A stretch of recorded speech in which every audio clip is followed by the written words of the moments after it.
Time to make another one.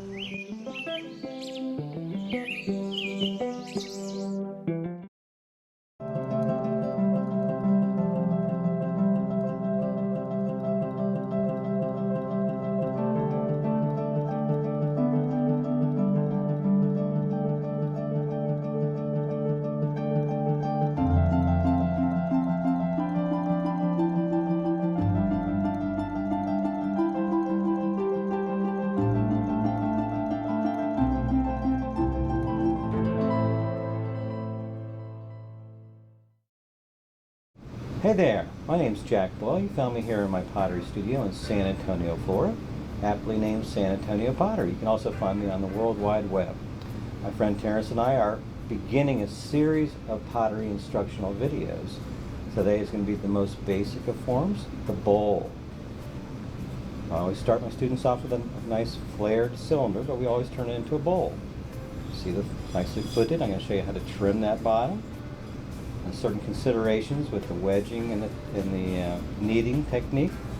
But we're going to go ahead and start off with just the basic wedging technique. Now your most basic wedging technique involves using both of your hands and the heels of your hands to apply pressure down and forward at the same time.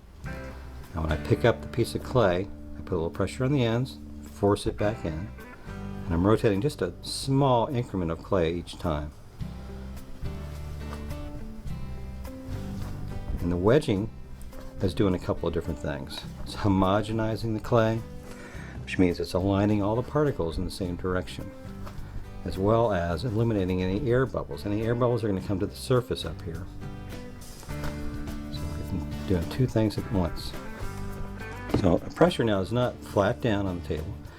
It's more down and probably at a 45-degree angle forward as well. Pick it up, pull those ends in, pivot it. I'm pivoting on that point.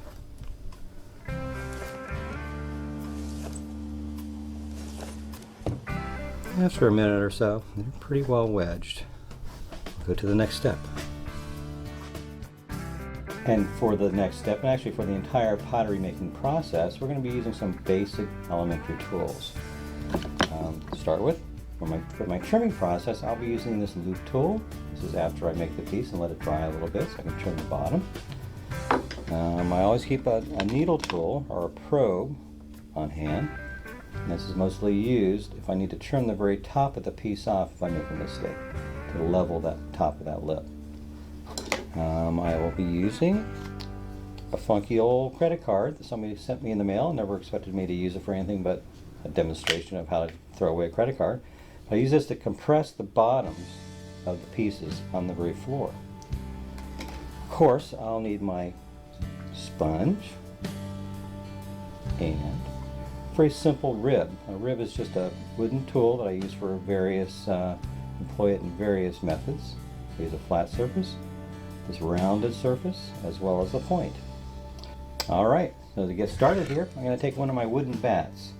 The most elementary part of getting this wooden bat on these bat pins is finding the hole on my left side, putting that hole right into that bat pin area.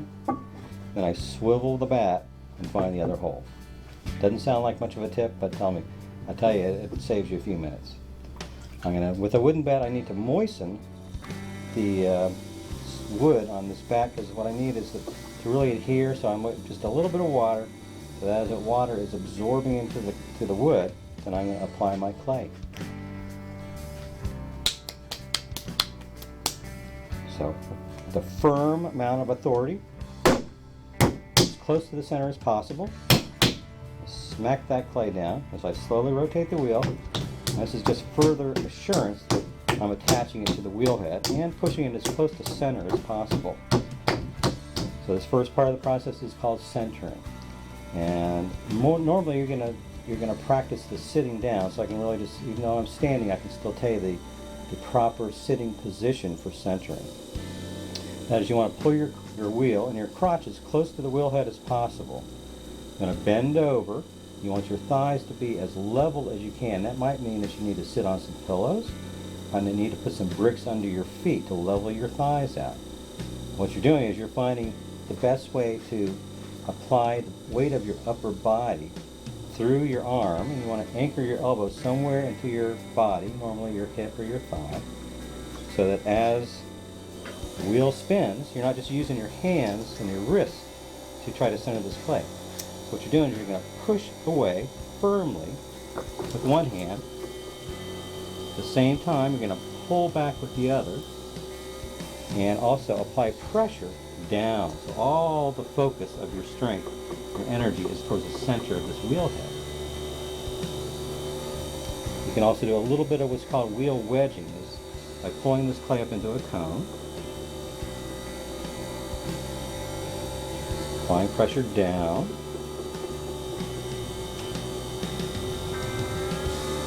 It's a good point to tell you that anytime you're applying pressure to the clay, whether it's centering or you're pulling the walls up, when you leave the clay, you want to gently break away.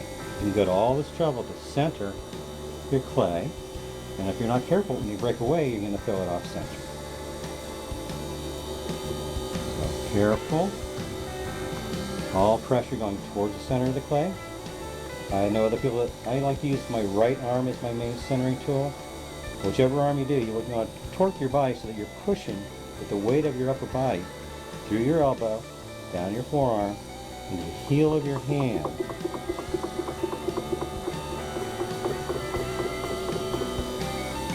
Gently come away. You can tell when it's centered because it doesn't appear to be moving much. You see, there's not centered. Actually, it's doing a little hula dance. When it's centered, it looks like it's just staying in one place. Now this is going to be a bowl form, so I'm going to flatten the top of this surface by putting pressure with my left fist, straight down.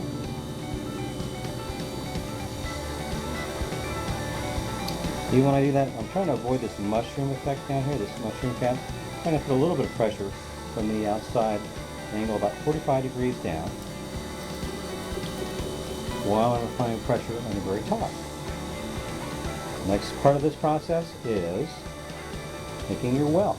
So you want to find the center, push down in the very middle, being careful not to go all the way through down to the wheel head because you want a floor on the bottom of your piece.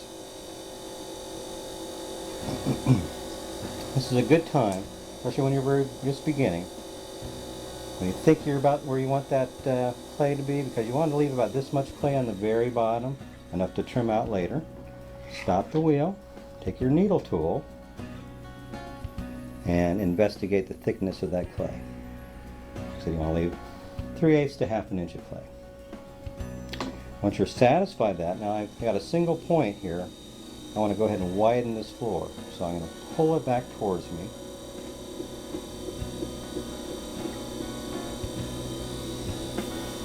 Making sure this floor is flat and compressed.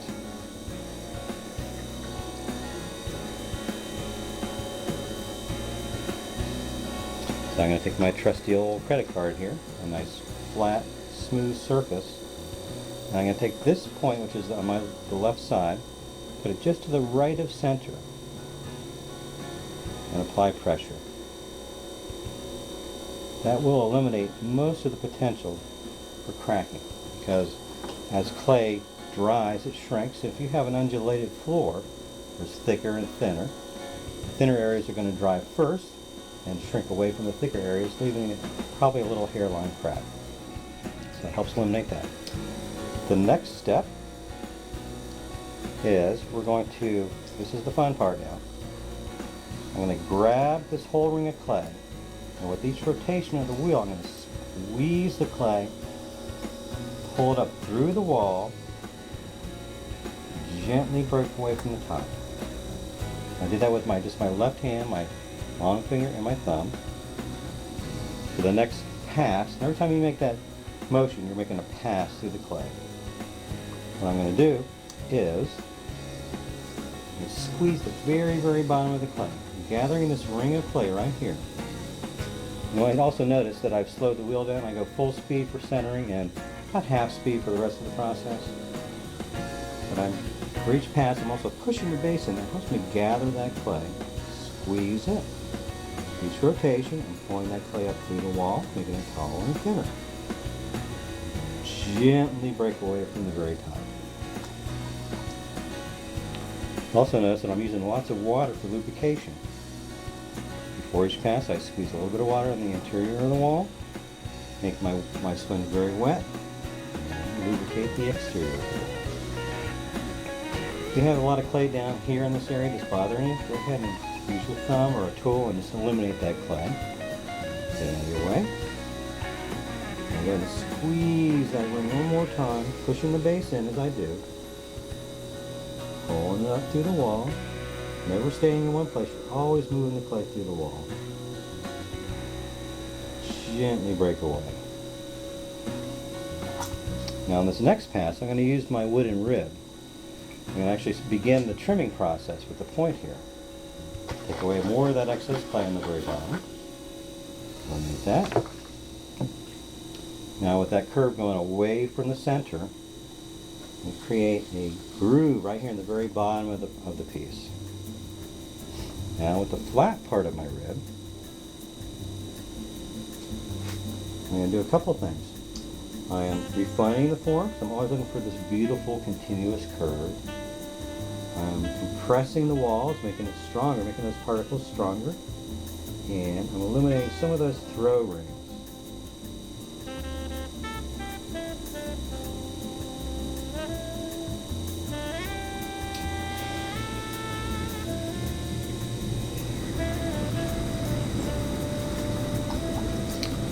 I'm going to go ahead and make this base a little bit smaller. See how wide that is?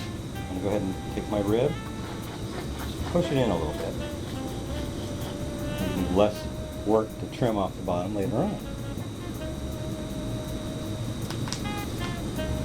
Now, if you can get a shot of the inside of this bowl, you can see how I'm going to use the round edge of the rib. Now I'm going to refine the interior curve of this bowl. Take out anything that looks like a corner in the very bottom.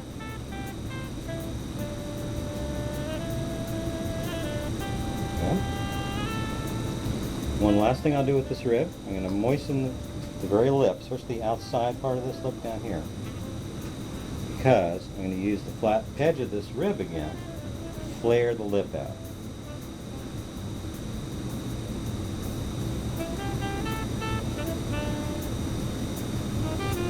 There we go.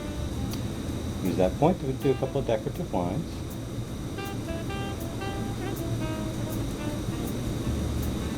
And we have the beginning process of the bowl is made. Be back in just a minute to start the trimming process. Okay, now through the modern miracle of filmmaking, we have dried out our pot in preparation for the trimming process. So, what we need to do is recenter the pot upside down on the wheel head. Now I put a larger formica covered bat on the wheel head in preparation for the centering. All the beginning students love to know they have to recenter the piece again. So, what we're going to do, the object is to make this very base right smack in the center of the wheel. So as you can tell by how it's bouncing against my finger here, that it's not perfectly centered. I mean, to really exaggerate the point, I'm going to go ahead and push it way off center. See how far off center that is. So basically, to get started recentering, wherever it touches my finger, I'm going to push it towards the center of the wheel. When you're first starting, I recommend that you go ahead and use a needle tool. You can slightly scar the piece as it comes around the wheel head. Keep it in one place. Wherever you see that, you can stop. You don't really have to know where that spot is. If you stop the wheel, you can find that spot. There it is, right there. Push it towards the center of the wheel. It might take 2 or 3 attempts to get it really centered. When you're first beginning, I mean, it's not a sure thing, but normally beginning pots, they won't be centered from the top, which is the lip here, to the bottom. So you can begin the process of recentering by, say, taking a pencil, making a mark on the bat, and you can actually see where it needs to be recentered. Like I said, with most beginning pottery, You're still going to have to revert to that needle tool scarring method up here. Because of this, even though this is centered, this probably still won't be quite centered. There we go, we got it centered pretty well. Take some pretty dry clay, not sloppy wet, not real dry, to tack this down. That's more clay than I need. So what I'm doing is I'm using about the same amount of clay, equidistant across the pottery, pushing down with the same timing and pressure to secure it to the wheel head. Do that again. Turn it 90 degrees. Approximately the same amount of clay. Right across from the pot. Same pressure, same timing. You've gone to all this trouble to trim and you don't want to throw it off now. Now, I'm going to go ahead and take my big loop tool. There's many different trim tools. I like to keep my tools just down to a minimum amount. And you can see with it turned away, the smaller edge away from the center, begin the trimming process.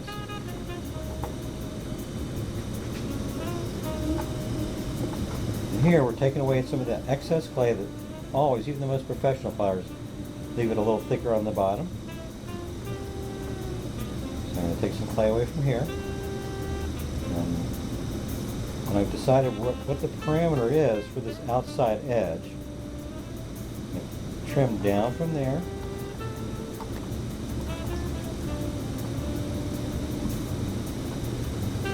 It's a good time to really refine the form of your pottery piece.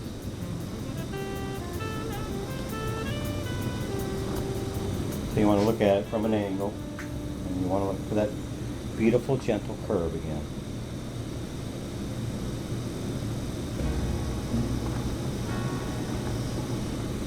I like to do a little bit of an undercut right here on the foot.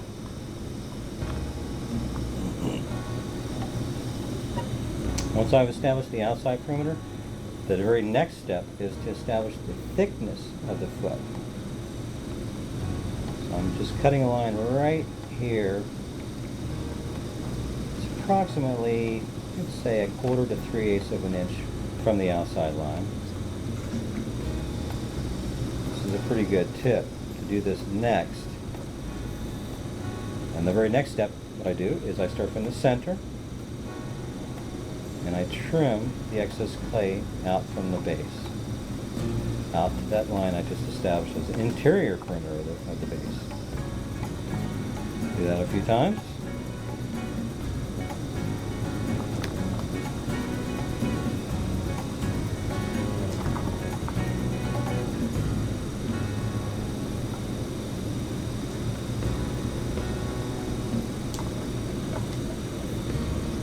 Time to clean up the foot.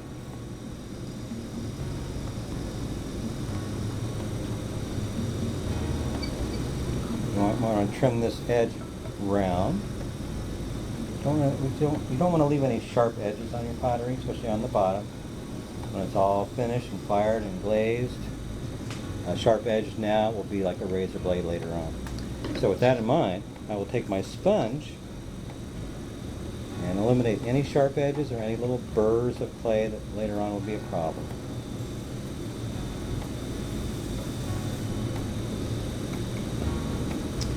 And the very next part of this process, and actually the very final part of this process, signing your name. I recommend that you don't, if you're going to use a needle tool, don't use the pointy end of it, because that will basically disappear in the final firing. What you want to do is use the blunt end of your needle tool, the corner of it. And you could use an old blunt pencil or pen as well. But you should be practicing your signature because this will be on there forever. I do my last name and the year it was made.